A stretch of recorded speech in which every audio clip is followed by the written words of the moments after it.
Bienvenidos a este espacio, a esta entrega de fin de año de Visión y Actualidad, donde Osiris de León, Glenis Félix y Katy Nova, una servidora, tenemos una hora completita con ustedes para pasar revista a todo el acontecer noticioso de este año 2016. Osiris, buenas noches. Buenas, Katy. Un fin de año que ha sido muy alegre, muy divertido. He visto a Leonel Fernández bailando ahí al lado de Johnny Ventura. He visto a Hipólito Mejía bailando al lado de una señora. Y vi a Danilo Medina bailando con su hija en una boda. Para no quedarse atrás. Que los líderes políticos han estado despidiendo el año 2016 con mucha alegría y con mucha diversión. Y que bueno, nosotros no podemos ser la excepción en este caso y despedir el año también con mucha alegría. Y mucha música, como siempre. Señores, buenas noches, sean todos ustedes bienvenidos a este su espacio Visión y Actualidad, el cual se ve a través de www.teleradioamerica.com y los canales 45 y 12. Así que estaremos con ustedes. No se muevan, en breve volvemos.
Señores, y terminando este año 2016, tenemos que pasar revista a lo más importante que ocurrió en la República Dominicana y en el mundo en estos 12 meses que hemos tenido en este 2016.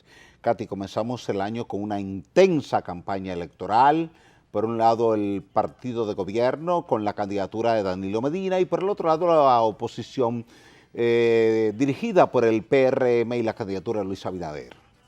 Una campaña que yo creo que pudo haber sido más propositiva, más proactiva, más integrada con la necesidad de la sociedad en cuanto a temas esenciales que se han ido complicando con el paso del tiempo sin tener una respuesta de parte de la administración pública. Yo creía que lo básico de la campaña iba a estar concentrado en el tema de salud, en el tema del empleo, en el tema ambiental, en el tema de la inseguridad ciudadana, en el tema del correcto manejo de las finanzas públicas para tener un mejor balance entre el gasto corriente y el gasto de capital. Sigo preocupado porque el gasto de capital es muy chico, mientras el gasto corriente es muy grande, elevado, claro. Y eso evidentemente te ahoga la administración pública en materia de obras de ingeniería que están esperando las comunidades. ¿Ves? Así es, Osiris, estoy completamente y absolutamente de acuerdo contigo.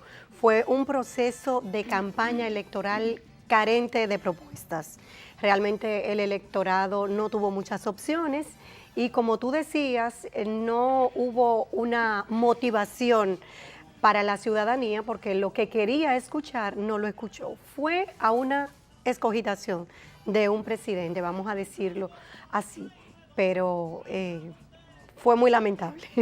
Yo quería ver otras cosas, Sí, sí. quería una campaña mucho más encendida, no desde el punto de vista de la agresividad, porque también fue una campaña en donde la agresividad y las pasiones se desbordaron, muertos. Pero la agresividad debe estar en las propuestas, no en la personalización con términos que no encajan en lo que está buscando una sociedad que quiere Exactamente, paz, que quiere exactamente. tranquilidad y que quiere No se escuchar. correspondía. Claro, no se correspondía No. realmente. Y yo creo que eso es algo que tiene que ser superado para el proceso electoral del 2020.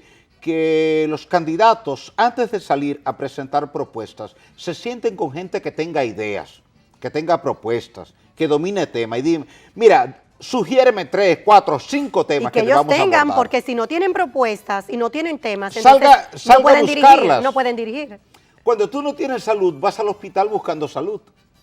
Cuando tú no tienes empleo, sales al mercado a buscar un empleo.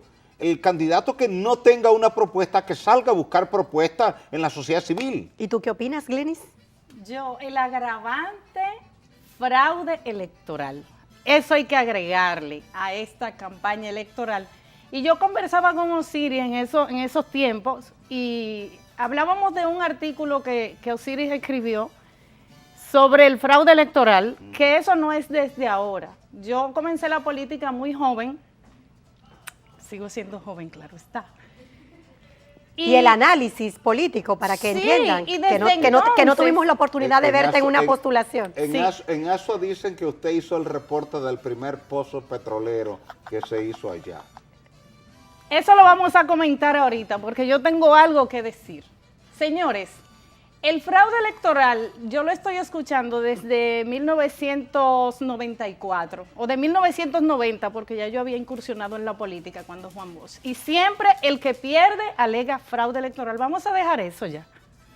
Yo creo que necesitamos una ley de partidos políticos y dejar este asunto del fraude electoral, que no le conviene a nadie, que envuelve al país, envuelve a la nación. Es el derecho al pataleo, ya se ha instaurado en el país, ¿verdad? Sí, pero Osiris? eso no está bien. Y Eso no está, está atravesado en la sociedad, porque afecta a todos los sectores. Así Afecta a un es. sindicato, si hay un sindicato hay Ya es un elecciones eje que pierde, transversal, me parece. Afecta a una asociación de estudiantes de un pueblo, de una provincia. Claro que sí. El Hasta una grupo que junta de pierde, vecinos. sí, hasta una junta de vecinos. Sí, el que pierde argumenta inmediatamente que le hicieron fraude, porque como que ya eso es parte del discurso electoral del que está aspirando a algo. Y de la justificación cuando Claro. no tenemos lo que tenemos. Pero observa lo que queremos.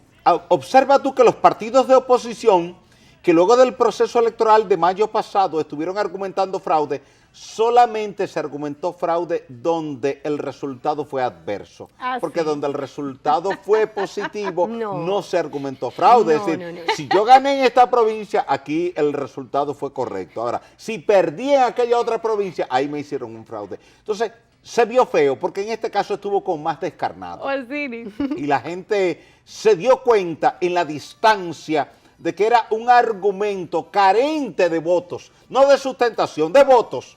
Sí. Porque esto era un problema. Yo digo, mire, si usted no quiere argumentar que le hicieron fraude, salga con tiempo, 6, 7, 8 meses antes de las elecciones, consiga suficientes votos, de forma tal de que usted esté arriba desde que empieza el conteo. Así es. Hay Osiris. algo que a mí me gustó, escúchame, Katy, continuando de una vez con Osiris, hay algo que a mí me gustó, y es que cuando fueron todos a la Junta Central Electoral a recibir su certificado, nadie se solidarizó con los que perdieron. Ellos fueron, No se estila. ellos No se hablaron estila. muchísimo, ellos hablaron principalmente los que son comunicadores y ganaron su curul. Sin embargo, ellos fueron muy felices, recibieron su certificado y no se solidarizaron. Dijeron, no, pero si perdieron, si le hicieron fraude a mi compañero, pues yo tampoco voy a recibir ningún certificado. Pero tú estás hablando de solidaridad. Observa tú, y tú que le has dado mucho seguimiento al tema, Katy, habrás visto que en la campaña todos estaban divididos hasta que llegó el día del proceso electoral, ¿verdad? Y cada cual fue muy confiado de que iba a ganar, incluyendo las candidaturas a alcaldías, a diputaciones, a senadurías, etc.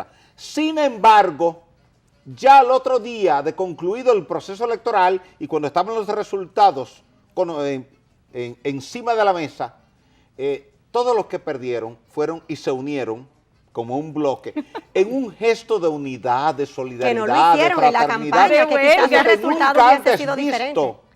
A mí me llamó la atención tanta unidad, tanta hermandad, tanta Yo confraternidad. no me uniera para distribuir las pérdidas, yo me uniera para obtener triunfos. ¿Verdad que sí? Yo creo que sí, que tienen que reenfocar su esquema de alianzas estratégicas. Pero Siri, siguiendo en ese tema, que tú hablabas del proceso y de que no era posible que se alegara fraude, que lo que había que hacer era buscar los votos, en eso estoy plenamente de acuerdo contigo, pero también hay un ingrediente, hubo un ingrediente muy importante, y fue que en términos económicos estuvimos ante una campaña muy desigual. Y no me refiero ante un partido específico, sino ante el Estado, el gobierno y la oposición, y eso fue muy evidente. Sí. Quizás no tenemos el mecanismo de cuantificar cuánta diferencia arroja a nivel de resultados, pero evidentemente que juega un componente importante, y eso sí lo vimos. Sí, mira, eso es verdad, estoy de acuerdo contigo. Ahora, cuando tú eres un político de mucha experiencia y tienes un buen equipo de estrategia, entonces tú defines la estrategia para pelear con ese que es más grande que tú, que es más fuerte que tú, que tiene mayor empuje que tú. Fue lo que hizo David cuando vio que tenía que pelear contra Goliat. Vio que el tamaño de Goliat le superaba a él muchas veces. Entonces tú estás llamando estatura. Goliat a Roberto. Estoy haciendo un símil guardando la diferencia de las distancias del tiempo, porque el político dominicano debía verse en ese espejo. Cuando David vio que Goliat era tan grande, dijo, a ese yo no puedo pelearle de cerca, porque su espada es más grande, mucho más larga, su tamaño es más alto, su peso me supera a mí muchas veces, yo tengo que pelearle de lejos y con una piedra. Y así Entonces la fue. oposición Y tiene que así fue. aprender eso. Por eso la gente se rió cuando Goliat dijo, alguien viene a desafiarme, y él tenía todo el respaldo de los filisteos detrás, y cuando sale este carajito de Bilucho, todos se echaron a reír. O sea, todos los filisteos que estaban allá detrás de David se murieron, y dicen, y este es que lo va a enfrentar. Ahora, no sabían qué estrategia él tenía. Yo creo que eso tiene que aplicarlo la oposición. Es decir, si tú vas a pelear con el gobierno, tienes que estar consciente de que, primero, el gobierno siempre, por cada peso que tú pongas, él va a Claro, poner 1000. claro. Entonces, no le pelees Y con siempre ha dinero. sido así, Claro, claro. siempre. Siempre ha sido Y va a ser así. Entonces, pelearle al gobierno con propuestas, con ideas. Primero, estudia, por ejemplo, los expertos en demolición. Una de las cosas que nos enseñan en geología y en minería es demolición. Es decir, cómo tú demoler una roca para poder mandarla a un proceso y recuperar los minerales que tienen ahí. Entonces, ve acá, pero ahí hay una masa de roca que es durísima. Bueno, mira, hazle un agujero, perfórala, ponle otro dentro de la franja de debilidad, ponle una carga de dinamita y reviéntalo. Entonces, tú tienes que hacer eso, decir, ¿cuál es la debilidad del gobierno y cuál es la fortaleza? Así. No pelees nunca contra las fortalezas del gobierno. Claro. Peleas contra las debilidades del gobierno. ¿Qué hizo la oposición No en la hubo un campaña enfoque pasada? adecuado de la Peleó campaña. contra las fortalezas del gobierno. ¿Contra qué peleó? Contra las visitas sorpresa. Estoy de Un acuerdo absurdo. contigo. Sí, esa era la fortaleza del fortaleza. gobierno y el gobierno la estaba exhibiendo como su fortaleza y el Exacto. pueblo se la estaba reconociendo como una fortaleza. Y también con la corrupción, que aunque es un elemento muy importante, pero la inseguridad ciudadana Claro. era el tema Era de la campaña. debilidad. Era el tema de campaña y no le sacaron Lógico, provecho. porque esa era la debilidad del gobierno y no solamente lo decía la oposición, la reconocía el propio gobierno como su debilidad. Entonces, si ya el gobierno te está dando señales de que la inseguridad ciudadana es su debilidad, confronta por ahí, no se fueron por la fortaleza del gobierno. Así es. Y con respecto a la inseguridad, entonces dice el candidato del principal partido de oposición, en este caso Luis Abinader, que cuando sea presidente va a reducir la delincuencia al 50%. Yo me dije, pero Dios mío, y el restante 50%. O sea, estoy completa y absolutamente de acuerdo. Hubo un enfoque distorsionado. Totalmente. Sí. Es decir, hubo planteamientos de escuela primaria que yo creo que tienen que ser superados para el proceso electoral del 2020. Porque lo primero que tú tienes que hacer cuando tú estás hablando para todo el país, como candidato político, que espera escuchar el país. No qué tú quieres decir. Y ahí es donde está el error. El político dice lo que él quiere decir y no lo que la sociedad está esperando escuchar. Y hay una gran diferencia entre una cosa y la otra. Entonces, lo primero es, por ejemplo, Balaguer, cuando iba a los pueblos y le hablaba a la gente, ya le estaba informado por los líderes comunitarios cuáles eran las preocupaciones de la comunidad. ¿Y qué querían Y escuchar? Balaguer, en sus palabras, se refería exclusivamente a esas preocupaciones de la comunidad. Entonces, él salía como un héroe de la comunidad porque le habló a la gente de lo que la gente quería que le hablara y no de lo que él quería hablar. Así Un líder es. político, si quiere tener armonía, sintonía, identidad, vínculo directo con la comunidad, él tiene que hablar de los problemas que afectan a esa comunidad, porque si tú vas al Teatro Nacional a un determinado espectáculo y tú estás esperando una determinada música y te ponen todo lo contrario, tú sales decepcionada del espectáculo. Dice, eso no fue lo que a mí me dijeron. Entonces, la sociedad en un proceso electoral espera una propuesta de solución a sus problemas, y si lo que ve es una discusión entre candidatos sin referirse al problema central de la sociedad, la gente pierde interés en el debate político. Y eso pasó en este proceso. Así es, de ese y de otros temas vamos a continuar conversando con nuestro público de Visión y Actualidad cuando retornemos de la pausa comercial.